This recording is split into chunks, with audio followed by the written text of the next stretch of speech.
साथियों नमस्कार।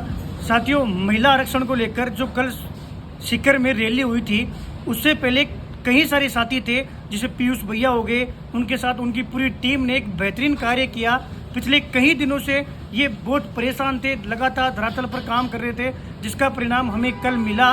और जो आंदोलन कहीं ना कहीं साथियों रुक गया था, उसको एक दिशा मिली है और उनकी कहीं ना कहीं आवाज़ बुलंद हुई है। लेकिन साथियों, आपको और उन तमाम साथियों को जो घर बैठे हुए हैं, जो बीएसटीसी में 50% आरक्षण के खिलाफ लड़ाई लड़ना चाहते हैं, उनको एक मंथन करने की आवश्यकता है कि आखिरकार कमी कहाँ पर है।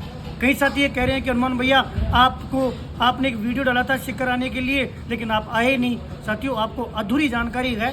मैं आपको दरअसल बताता हूँ कि 3 दिन पहले जब इस सीकर की रणनीति बन रही थी, तो आपके साथियों ने मेरे से पूछा, मैंने उनको क्लियर ये चीज़ कहा था, अगर आप लोगों को इस 50% से छुटकारा पाना है ना, तो सबसे पहले जो आप ज्ञापन लेकर घूम रहे हो, उसमें कई सारी चीज़ें गलत है। आपको ज्ञापन सही करना पड़ेगा। और दूसरी बात, आपके अंदर मंशा होनी चाहिए कि हमें भैया केवल रैली नहीं निकालना, हमें इससे समाधान चाहिए। उसके लिए ज़रूरी है कि हमारी सरकार से वार्ता हो, और वार्ता के लिए साथियों हमें डटकर सामना करना पड़ेगा, यानी कि हमें धरना देना पड़ेगा। तभी तो साथियों, आपने वो टैगलाइन देखी होगी कि सीकर में क्या है, महा आंदोलन है। इसीलिए मैंने वीडियो डाला कि मैं कल सीकर पहुंच रहा हूं। मैंने समय नहीं डाला, उसके पीछे रीजन था कि पीयूष भाई से आप पूछ लीजिएगा, उनकी टीम ने मेरे से कोऑर्डिनेट किया था और उन्होंने मुझे 3 बजे आने के लिए कहा। उन्होंने ये कहा था कि हम सुबह 11 बजे इकट्ठा होंगे, हम रैली निकालेंगे, रैली निकालने के बाद में हम जो है वो मेला मैदान में एकत्रित होंगे और वहाँ पर धरना देंगे।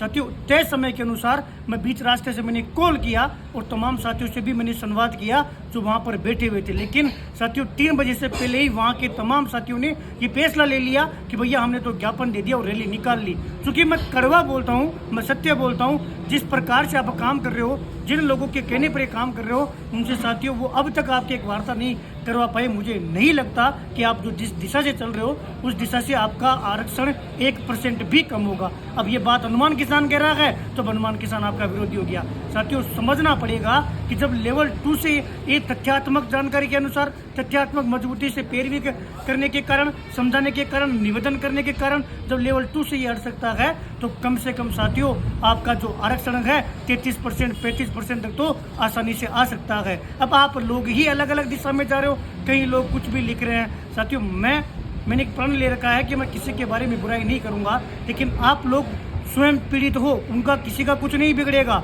आप ये देखो, आज दिनांक तक आप जाते हो, इकट्ठे होते हो, रैली निकाल कर घर आ जाते हो। इससे साथियों मैसेज भी नेगेटिव जा रहा है। ये तो कोई भी कर लेगा। एक कोचिंग का बैच बाहर आ गया, आपने एक रैली निकाल ली, बच्चे चले गए। लेकिन कल प्रदर्शन में आने वाले वो बांसवाड़ा, डूंगरपुर, जालोर, सिरोही, दौसा, अलवर, भरतपुर, उन साथियों से पूछिएगा कि वो साथी सीकर क्यों गए थे, कि आप रैली निकालने गए थे।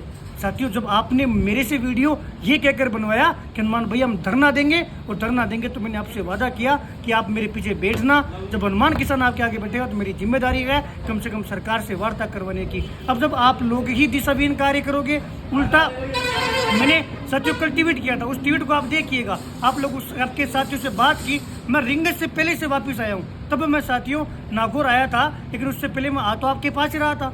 अगर आप लोग जैसे अपनी बात हुई थी रणनीति के अनुसार मेला मैदान में बैठते, तो आपके धरने का नेतृत्व तो मैं ही करता और आपको निश्चित तौर पर जीत दिलवाता। कई साथी कुछ भी बोल सकते, बोलना आसान है। आप एक बार मंथन जरूर कीजिएगा, क्या रीजन है और जिस हिसाब से चल रहे हो, कभी भी साथियों 1% भी आपको राहत नहीं मिलेगी। क्योंकि स्वयं पीड़ित हो, जिसके पेट में दर्द होता है, उसको ही सोचना होता है कि अपने को किस डॉक्टर से दवा लेनी है। बाकी आपकी इच्छा है। फिर भी आपको मैं ऐसा लग रहा है कि नहीं, हनुमान किसान कल नहीं आया, तो साथियों मेरे आने से क्या हो जाता, मैं भी रैली करके चला जाता। नहीं, मैं रैली के खिलाफ था, मैं धरने के पक्ष में हूँ, धरने के समर्थन में हूँ कि आपको बैठना पड़ेगा, शक्ति प्रदर्शन दिखाना पड़ेगा, सरकार से डटकर लड़ना पड़ेगा, तो ही ये सरकार साथियों आपके हित में निर्णय लेगी, अन्यथा नहीं लेगी। अब जो सच बोलेगा वो आपको चुप रहा है, तो साथियों समय आने के बाद में आपको समझ में आ जाएगा, मैं भी यही हूँ, आप भी यही हो। मैं कई बार समझा चुका हूँ। अगर मुझे आप लोगों का साथ नहीं देना होता तो मैं कल ये वीडियो नहीं डालता और शायद ये वीडियो भी नहीं डालता। लेकिन साथियों मैं भी थक चुका हूँ बार बार आपको समझाना। आप एक ही गति पर चल रहे हो, हनुमान किसान को पकड़ो, साथ दे रहा है, इसको गालियाँ निकालो, इसको नेगेटिव बोलो, इससे मेरा कुछ नहीं बिगड़ेगा। आप अपना खुद का नुकसान कर रहे हो। बाकी जिन लोगों के साथ हो मैं तो उनको भी शुभकामनाएं दे रहा हूँ, लेकिन कम से कम कुछ करिए। कि डूंगरपुर बांसवाड़े से लड़का आया, क्या लेके गया वो, कि हमने ज्ञापन दे दिया। ज्ञापन तो आप स्वयं चले जाइए, आप आज सीकर रहते हो ना, 5 जने जाओ, ज्ञापन देकर आ जाओ, अगर उससे काम हो जाएगा तो। नहीं, सोचना पड़ेगा कमियां कहाँ हैं, मंथन करोगे तो निश्चित तौर पर आपको सॉल्यूशन दिखेगा। अन्यथा 50% आरक्षण आपको एक्सेप्ट करना पड़ेगा, या तो लड़ लो या एक्सेप्ट कर लो, ये सत्य है। और मैं इसलिए सत्य बोल रहा हूँ ताकि आगामी समय में धीरे धीरे आपको सब चीज़ें समझ में आ जाएगी कि कौन सही है और कौन गलत है। बाढ़ ही फसल को खा रही है, हो सकता है साथियों कि आप लोग वो गलतियां कर रहे हो, समझ ही नहीं पा रहे हो कि हो क्या रहा है। बाकी आप स्वतंत्र हो, लोकतंत्र है, आपको लड़ने का पूरा अधिकार है। खूब रैली निकाली, 1 घंटे की, 2 घंटे की, इससे परिणाम नहीं आएगा जब तक आप किसी भी सरकार के अंग में, चाहे नेता हो, मंत्री हो, एमएलए हो, एमएलए प्रत्याशी हो, या बीजेपी संगठन का कोई अन्य नेता हो, उनसे बात नहीं करोगे, उनका विरोध नहीं करोगे, उनको ज्ञापन नहीं दोगे, उनसे बैठकर बात नहीं करोगे, जब तक इस पर न्याय नहीं मिलेगा। ये कटु सत्य है जो मैं साथियों स्वतंत्र होकर बोल रहा हूँ। धन्यवाद।